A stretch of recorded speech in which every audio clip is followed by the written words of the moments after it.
भगवद गीता में जो भी ज्ञान हमें प्राप्त होता है, मनुष्य किस प्रकार इस शरीर में, इस संसार में सुख पूर्वक रह सकता है, क्योंकि प्रत्येक मनुष्य सुख की तलाश में है।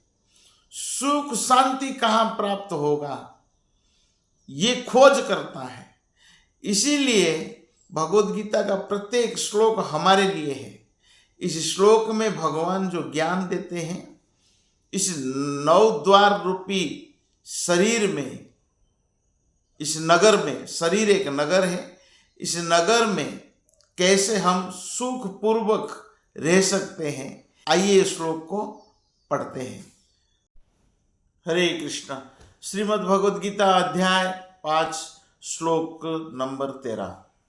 सर्वकर्माणि मनसा संन्यस्यास्ते सुखम वशी नवद्वारे पुरे देहि नैव कुर्वन् कारयन्।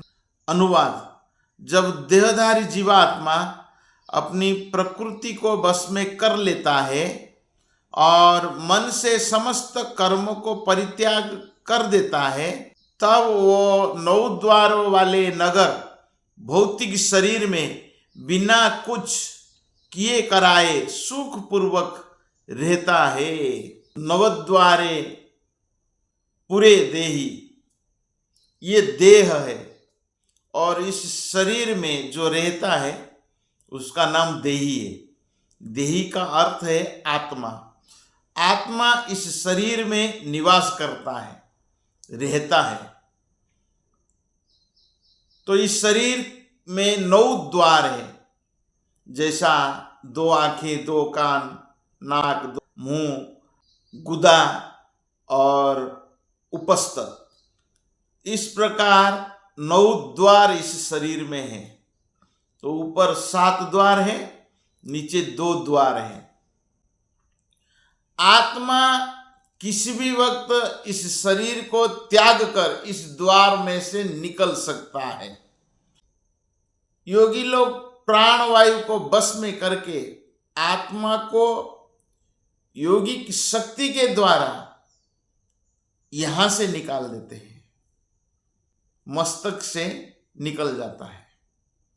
तो मृत्यु कभी भी निश्चित है।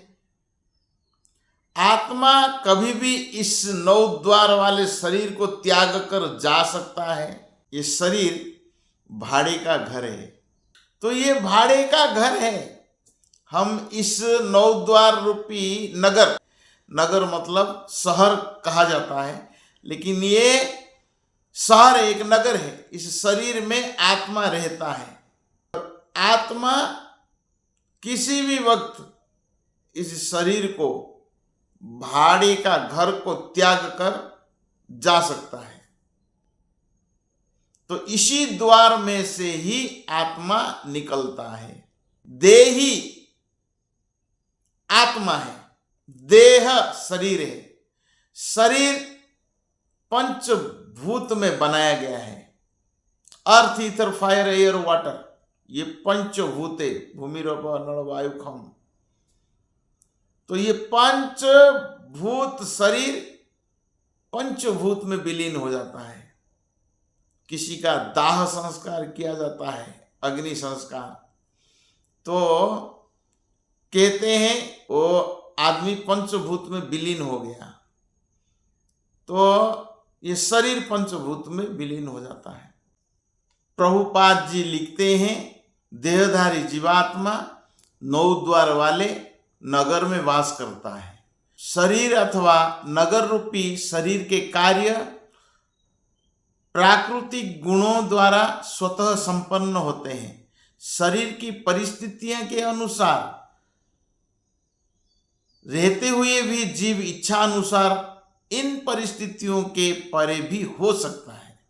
जब देहधारी जीवात्मा अपनी प्रकृति को बस में कर लेता है, प्रकृति का अर्थ स्वभाव को बस में कर लेता है। बसी मतलब स्वयंमी, मतलब नियंत्रण में रखता है और मन से समस्त कर्मों का परित्याग कर देता है।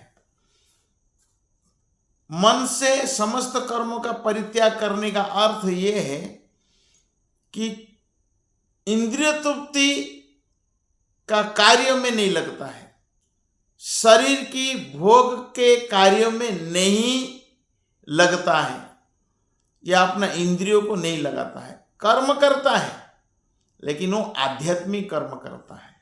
उसे मालूम है किसके लिए कर्म करना चाहिए। वो केवल भगवान का संतुष्टि के लिए कर्म करता है, शरीर की भोग के लिए कर्म नहीं करता है। समस्त भौतिक कर्मों को परित्याग कर देता है, आध्यात्मिक कर्मों को नहीं त्यागता है, अपना नियत कर्म करता है। एक क्षत्रिय का नियत कर्म है युद्ध करना। वो युद्ध किसके लिए करता है? ना भगवान का संतुष्टि के लिए करता है। नियत कर्म को कभी त्यागता नहीं है। नैव कुर्वन् कारयन्, नैव कुर्वन् कारयन् का अर्थ है कुछ किए कराए, वो सुख पूर्वक ये शरीर में रहता है। वो करता हुआ भी नहीं करता है, ऐसा अनुभव करता है। प्रभुपाद जी लिखते हैं अपनी परा प्रकृति को विस्मृत करने के ही कारण वह अपने को शरीर समझ बैठता है और इसीलिए कष्ट पाता है।